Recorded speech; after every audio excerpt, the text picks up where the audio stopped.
Dios le bendiga. Continuamos con el tema de la gente dice creer en Dios, pero no creen en su palabra. La palabra de Dios dice en el libro de Éxodo 23 al 4, dice: no tendrás dioses ajenos delante de mí, ni te harás imagen ni ninguna semejanza de lo que está arriba en el cielo, ni abajo en la tierra, ni en las aguas debajo de las aguas. O sea, Dios condena la idolatría. Dios condena que se hagan imagen de lo que está en el cielo, de lo que está debajo del cielo, lo que está en la tierra, lo que está en las aguas. La gente se hace imagen de los peces, se hace imagen de las estrellas, se hace imagen del hombre.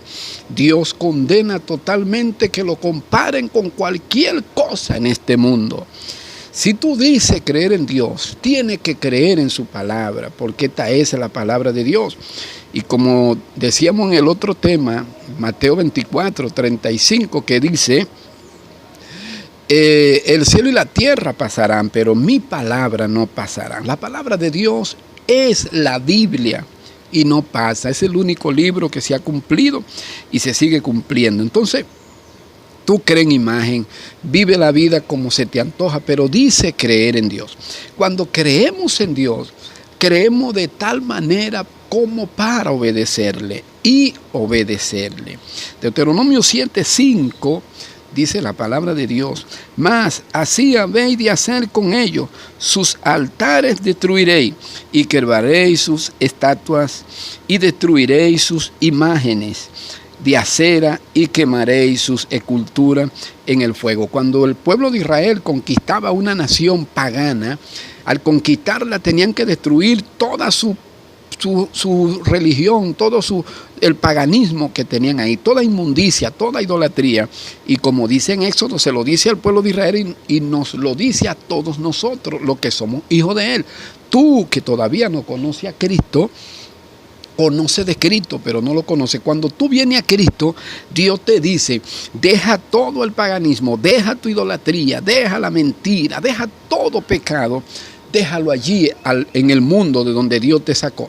Porque Dios te llamó para que seas santo, o Dios nos llama para que seamos santos. Entonces Dios le dice al pueblo de Israel: cuando conquisten esa tierra, ustedes van a destruir todos sus ídolos, todas sus imágenes de acera, todo el paganismo que ellos tenían allí, ustedes lo van a destruir. No van a adoptar su mala costumbre, no van a traer su costumbre a mí, no la van a traer, dice Dios. No van a traer su costumbre a mí para vivir de manera desordenada. No lo van a hacer porque a mí me desagrada. Entonces Dios le dice a ellos que no trajeran sus imágenes, que la destruyeran la ciudad y destruyeran todos lo que allí ellos tenían. ¿Por qué? Porque Dios no comparte su gloria con los ídolos, Dios no comparte su gloria con Satanás, Dios no comparte su gloria con nadie. Él le dice: la conquista de la nación enemiga era lo que hacía el pueblo. El mundo es enemigo de Dios, el mundo, el sistema, pero el hombre, Dios murió, Cristo murió por él, para que el hombre tuviera vida eterna. Ahora, cuando el hombre está sin Cristo, es un enemigo de Dios. Es un enemigo de Dios. Solo que cuando el hombre se arrepiente, cuando comienza a ser amigo de Dios. En el libro de San Juan dice: vosotros sois mis amigos si hacéis lo que yo os mando. Dice la palabra de Dios. Dice la palabra de Dios: vosotros sois mis amigos si hacéis lo que yo os mando. Es lo que dice la palabra de Dios.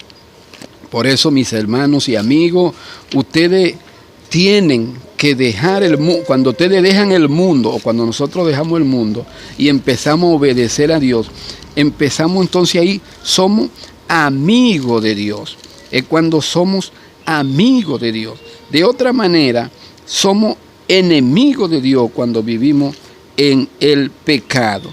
Vosotros sois mis amigos si hacéis lo que yo mando. 15:14 del libro de San Juan, dice la palabra de Dios. Por eso, amigo, así como Dios mandó al pueblo de Israel a que cuando destruyera, conquistara una nación, que tenían que destruir todas sus imágenes, todos sus ídolos, todo lo que honraba a Satanás.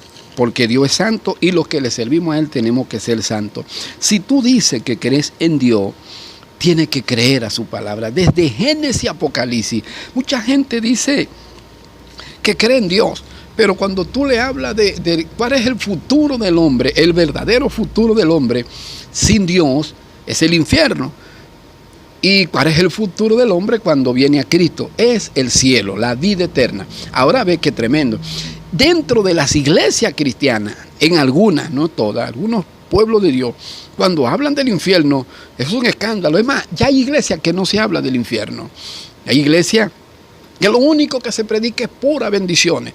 No, que todo el tiempo viven hablando del infierno. Pues déjame decirte, amigo que me escucha y hermano, que solo hay dos lugares del cual tenemos que enseñarle a la gente.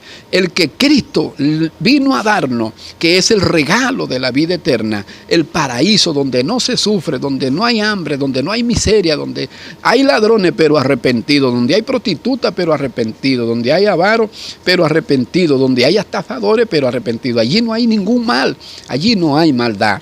Por eso, amigo y cristiano que me escucha, si tú eres de los que te molesta cuando escuchas hablar del infierno, bueno, lo siento. Por ti ya me imagino cuál es tu camino. Por eso en Mateo 10, 28, en Mateo 10, 28 dice la palabra de Dios así: y no temáis a los que matan el cuerpo, mas el alma no pueden matar. Temed más bien a aquel que puede destruir tu alma y tu cuerpo en el infierno. Fíjate, la palabra de Dios dice muy claro. ¿Qué pasa con esta situación?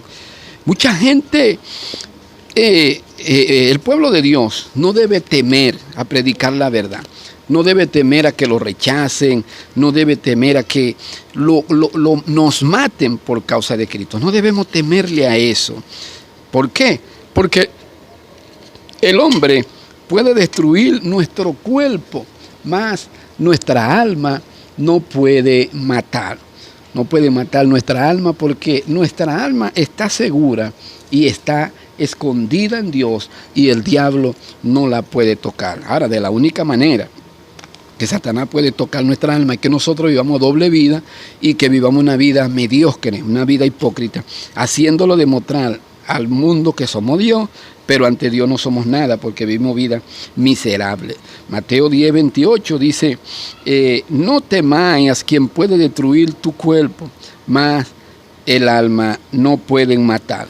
Teme más bien a quien puede destruir tu cuerpo y tu alma en el infierno. Y voy a leer desde el 26 para que puedan entender más. ¿A quién se debe temer? Así que no os temáis, porque nada hay encubierto que no haya de ser manifestado, ni oculto que no haya de saberse. Lo que os digo en tinieblas, decirlo a la luz, en la luz, y lo que oís al oído, proclamarlo desde la azotea. Y no temáis a los que matan el cuerpo, mas el alma no pueden matar. Temed más bien a aquel que puede destruir el alma y el cuerpo en el infierno. ¿Y quién destruye el cuerpo y el alma en el infierno? Ese lo hace Dios, solo Dios. Y hace una pregunta: ¿no se venden 2 pajarillos por un cuarto? ¿O con todo ni uno de ellos cae a tierra sin vuestro Padre? Pues aún vuestro cabello están todo contado. Así que no temáis, más valéis vosotros que muchos de estos pajarillos. A cualquiera pues que me confiese delante de los hombres, yo también le confesaré delante de mi Padre que está en los cielos. Y a cualquiera que me niegue delante de los hombres, yo también le negaré delante de mi Padre que está en los cielos. Aquellos que se avergüenzan de Cristo, Dios también lo negará. Cristo lo negará delante de su Padre. Entonces no le tema al hombre, no le tema a lo que puedan decir, ahora eres cristiano. Entonces tú dices creer en Dios, pero cuando se te predica de Cristo, no acepta la verdad. Amigo, Cristo es la única verdad. La verdad está en la Biblia. La palabra de Dios es la verdad. Conoceréis la verdad y la verdad os hará libre. Juan 3, 36 dice, el que cree en el Hijo tiene vida eterna. Fíjate, no dice tendrás vida eterna.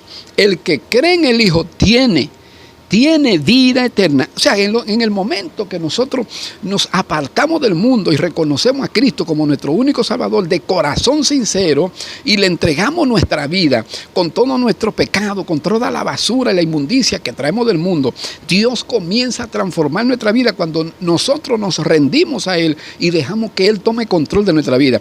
Porque mucha gente, tú la verás, que están dentro del Evangelio, pero demuestran no conocer a Dios. Su conducta sigue siendo la misma conducta del mundo. Mentirosos, chismosos, avaros, estafadores, de todo tipo de pecados, peleadores, groseros, no se cansan de decir grosería. Eso tienen que examinarse y ver si de verdad han nacido de nuevo.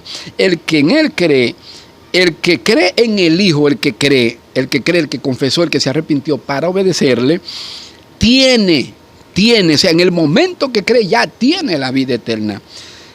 Pero el que rehúsa creer, el que rehúsa obedecer, el que rehúsa negarlo y negar su palabra, a las que no creen pero creen en Dios, qué extraño creer en Dios y no creer en su palabra, creer en alguien y no creer en su palabra.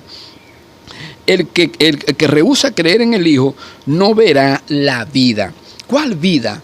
La vida eterna después de la muerte, o la vida eterna después del rapto, porque algunos no veremos muerte, sino que la ira de Dios está sobre él. Les repito, el que cree en el Hijo tiene vida eterna, pero el que rehúsa creer en el Hijo no verá la vida, sino que la ira de Dios está sobre él. Amigo, el que cree en el Hijo tiene vida eterna. Josué 24:15 dice algo muy claro, y yo te digo esto: tú decides a quién seguir. Si quedarte diciendo que cree en Dios, pero negando creer en su palabra, o quedarte o venir a los caminos del Señor y creerle a Dios y a su palabra. Josué 24:15 dice: y si mal os pareciere servir a Jehová, escogeos hoy a quien sirváis, si a los dioses a quienes sirvieron vuestro padre cuando estuvieron al otro lado del río, o a los dioses de los amorreos en cuya tierra habitáis. Pero yo y mi casa serviremos a Jehová. Josué le está diciendo al pueblo: ustedes deciden a quién servir. Y Dios te dice: tú decides a quién servir. Y nosotros como cristianos te decimos: tú decides a quién servir. La gente tiene que decidir si decide seguir a Dios o quedarse siguiendo el pecado. Al seguir el pecado, está siguiendo a Satanás. Tú decides si seguir a Dios. ¿Qué había comprobado con su fidelidad o si obedecía a los dioses locales que solo eran ídolos hechos por los hombres? Ellos decidían si seguir a Dios o a los dioses paganos o al mundo de pecado hecho por los hombres. Es fácil caer en una rebelión silenciosa, siguiendo con nuestra vida a nuestra propia mente. Pero llega el momento en que tenemos que decidir quién o qué nos controla. La elección es suya. Usted decide. ¿Será Dios su propia personalidad limitada o otro sustituto imperfecto? Una vez que ha decidido ser controlado por el Espíritu de Dios, debemos reafirmar esta decisión todos los días de nuestra vida. Debemos reafirmar todos los días de nuestra vida que hemos creído en Dios. No seguir con la vida mediocre, un poquito en el mundo y un poquito con Dios. Estamos en la iglesia, pero no sabemos ni qué somos. ¿Qué te controla? ¿Te controla el Espíritu de Dios o te siguen controlando tu deseo pagano?